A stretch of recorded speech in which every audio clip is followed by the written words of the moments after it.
जोहार साथियों, आप सबको पता जोहार साथियों, अभी जेएसएससी सीजीएल को लेकर के बापू वाटिका में मीटिंग है, तो उसी संदर्भ में कुछ परीक्षार्थी आए हैं। उसी विशेष पे बात करेंगे कि जेएसएससी सीजीएल को 30 सितंबर को जो है वो किस प्रकार का रणनीति और क्या क्या इन लोग का रणनीति है, उसी के बारे में जानेंगे। तो सबसे पहले जो अभ्यर्थी हैं उन्हीं से रूबरू होते हैं। ये सारे अभ्यर्थी जो है स्टेट लाइब्रेरी में पढ़ते हैं, स्टेट लाइब्रेरी में पढ़ाई करते हैं, तो जुड़ते हैं सीधा। तो सबसे पहले बहुत बहुत स्वागत है, क्या कहेंगे? आपका भी बहुत स्वागत है, आभार है कि आप लोगों के बीच में आए, हम लोग की आवाज़ को उठा रहे हैं। सारे झारखंड में आप एक परचम लहरा रहे हैं। तो आप स्टेट लाइब्रेरी में कंटिन्यू आज 5-7 साल से पढ़ाई कर रहे हैं जी।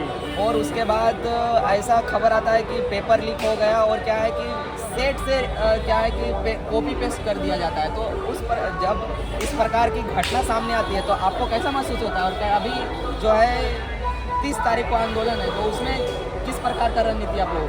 देखिए, सबसे पहली बात कि ये जितना भी अभी एग्ज़ाम हुआ है जैसे मेरे हिसाब से सिर्फ सीजीएल का रद्द नहीं करना चाहिए। आगामी जितना भी परीक्षा हो, आज भी एक परीक्षा है कीट पालक वालों का, हाँ, वो भी कहीं ना कहीं अब जब सीजीएल जैसा जॉब का हो जा रहा है तो ऑब्वियस ये है कि सब चीज़ का भी हो सकता है। तो मेरे हिसाब से सारा एग्ज़ाम, आगामी एग्ज़ाम को स्टे लगा देना चाहिए, क्योंकि सरकार आनंद फानंद में रिजल्ट पे रिजल्ट और आंसर की पे आंसर की देते जा रही है, क्योंकि उसको अपना गिनती गिनवाना है। उसमें कितना यूपी का है, बिहार का कौन नहीं आ रहा है, झारखंड का तो 1-2 आदमी को खाली सुन रहे हैं मुख्यमंत्री जी को धन्यवाद दे रहे हैं, लेकिन मैक्सिमम आदमी बाहर आदमी जो दे रहा है मुख्यमंत्री जी को धन्यवाद, क्या वही वोट देने आएंगे? वोट तो हम लोग देंगे, हम लोग ये मांग सुन ही नहीं रहे हैं। सबसे पहली बात ये है। दूसरी बात ये है कि जब आपको सीजीएल नहीं ढंग से कराना था तो आपको हाथ नहीं लगाना था, लेकिन आप अपना चेहरा चमकाने के चक्कर में कि भैया बीजेपी को माफ देना है, ये इस पार्टी को माफ देना है, स्टूडेंट का जीवन खराब कर दिया। आज का डेट में जिसको पता भी नहीं है झारखंड का मैथ में पाकुड़ कम है, वैसे वैसे अभ्यर्थी पैसा दे के एसओ बनेंगे, सीआई बनेंगे, तो हमारी स्थिति क्या होगी?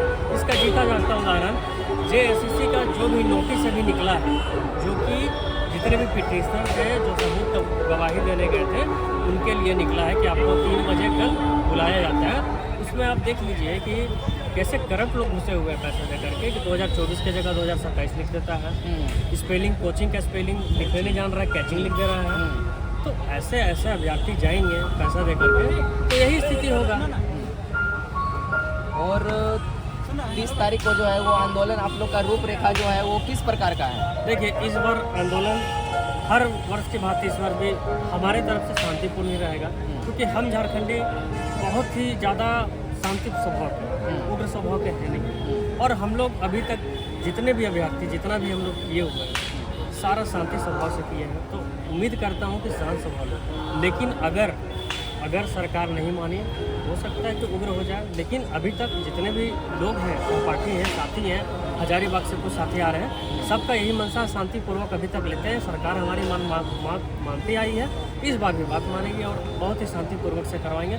और सबसे पहली बात, हमारी लड़ाई सरकार से नहीं है, सरकार अपने तरफ से बहुत अच्छा करने की कोशिश की। हमारी लड़ाई बिचौलियों से, वैसे लोगों से है जो हमारा हक खा रहे थे, वैसे लोगों से लड़ाई है। तो इसलिए हम चाहते हैं कि कल का जो भी धरना प्रदर्शन हो शांतिपूर्वक हो, सरकार हमारी बातों को ध्यान दे और चुनावी मुद्दा को नहीं बनाए। वो सिर्फ चुनावी मुद्दा को नहीं बनाए कि एग्ज़ाम ले लिए हैं तो रिजल्ट हम देंगे।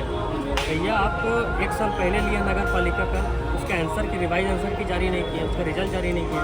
क्या चूल मची हुई है भैया? क्या इतना प्रेशर है कि आप 3 दिन में आंसर की दे रहे हैं, 10 दिन में रिजल्ट देने की बात कर रहे हैं? कहीं ना कहीं शंका ये मन में खड़ा होता है, सरकार के प्रति खड़ा होता है।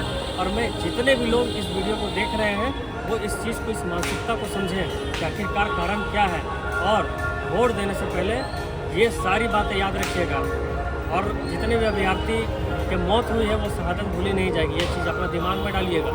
और जितना भी हो सके कल मैं आपसे हाथ जोड़ कर रिक्वेस्ट करता हूँ कि शांतिपूर्वक ही कीजिएगा। अभी तक हम लोग शांतिपूर्वक जितना है, पढ़े लिखे अभ्यर्थी हैं, ऐसा तो नहीं है कि पैसा फेंक के हम लोग लूट छीन कर रहे हैं, अपना हक मांगने जान रहे हैं, हक मांगेंगे। जैसे बहुत सारा एग्जाम हुआ, उसमें क्या है कि 8 महीना, किसी का 1 साल, किसी का 5 महीना, अभी तक क्या है रिस्पांस की भी जारी नहीं हुआ, रिजल्ट नहीं है। और इसमें जो है कि 3 दिन के बाद ही क्या है कि रिस्पॉन्स की मतलब आंसर की जारी हो जाता है, तो इसको आप किस रूप में देखते हैं?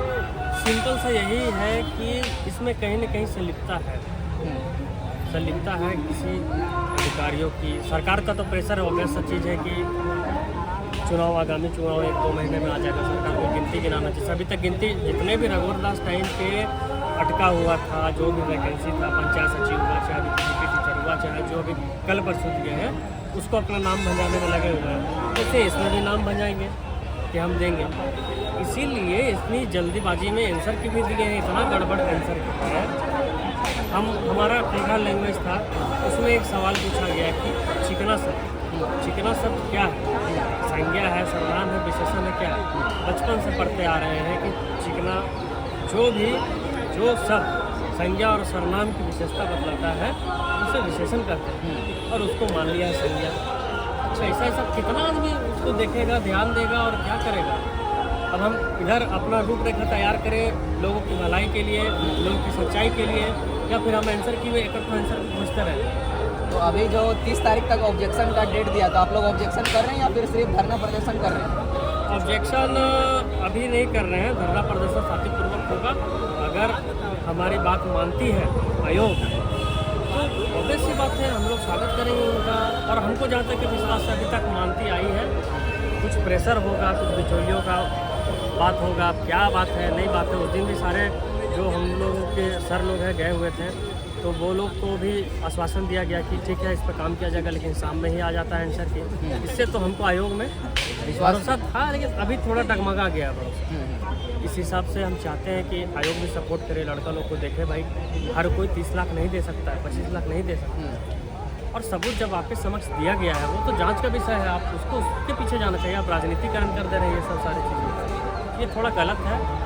अभी जैसे चुनाव आने को है, तो चुनाव को देखते हुए नहीं लग रहा है कि जैसा छात्र चारों ओर से क्या है इकट्ठा हो रहे हैं कल को लेकर के, कि हजारीबाग से पैदल मार्च आ रहे हैं, कहीं दुमका से आ रहे हैं, कोई कोल्हान से आएंगे, तो कल का जो प्रोटेस्ट होगा वो लगता है कि बहुत बृहद पैमाने पर होगा, मतलब कितने के आसपास आने की संभावना है? देखिए, अंदाज़ा मतलब टारगेट तो रखा गया 1 लाख स्टूडेंट का, क्योंकि 6.5 लाख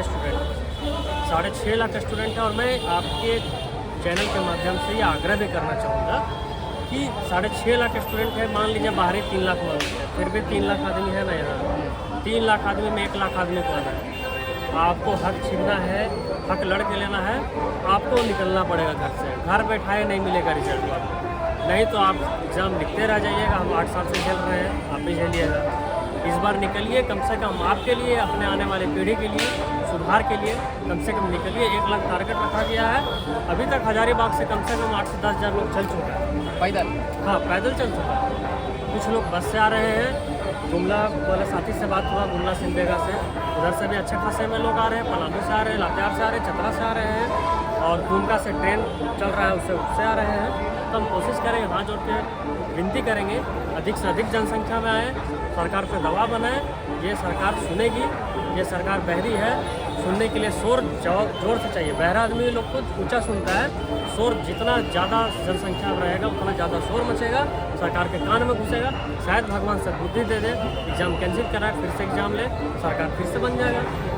और एक अभ्यर्थी हमारे साथ जुड़े हुए हैं, तो हेमंत सोरेन अपने ट्विटर हैंडल से कह रहे हैं, सीएमओ से भी कह रहे हैं कि जो भी साक्ष्य आप लोग के पास में वो सीधा आयोग को सौंपिए, ना कि आप विपक्ष के पास जाइए। वो सवाल कर रहे हैं, तो आप इसको किस रूप में देखते हैं? तो साक्ष्य आयोग ही के पास सौंपेंगे। आप जब क्वेश्चन पेपर अच्छे से देखिएगा तो आपको पता चल जाएगा कि आयोग कितने कैपेबल है कि एग्ज़ाम लेने को, क्योंकि सारा क्वेश्चन रिपीटेड है। कुछ क्वेश्चन वो खुद मेहनत नहीं किए, खुद कोई भी क्वेश्चन वो खुद से बनाए हुए नहीं। तो आप आयोग की कैपेबिलिटी पे सबसे पहले सवाल है कि आपके पास कोई क्वेश्चन नहीं है, कोई ढंग का एक क्वेश्चन नहीं है। एक एसएससी सीजीएल का आप साफ क्वेश्चन रिपीट कर देते हैं, तो सच है एसएससी सीजीएल को दे दीजिए एग्जाम लेने के लिए। आयोग कर क्या रही है? वो 2 दिन में क्वेश्चन पेपर तैयार कर दे रही है। उनको पता नहीं है कि कहाँ से क्या करना है, क्या नहीं करना है, क्या सिलेबस है, क्या सिलेबस में आउट ऑफ सिलेबस क्वेश्चन पूछ दे रही है। ठीक है, तो आप सुन रहे थे अभी बापू वाटिका में क्या है कि अभी प्रोटेस्ट को लेकर के रणनीति बन रहा है 30 तारीख को लेकर के। तो ये वीडियो आप लोगों को कैसा लगा कमेंट करके ज़रूर बताइएगा। बहुत शुक्रिया, बहुत धन्यवाद।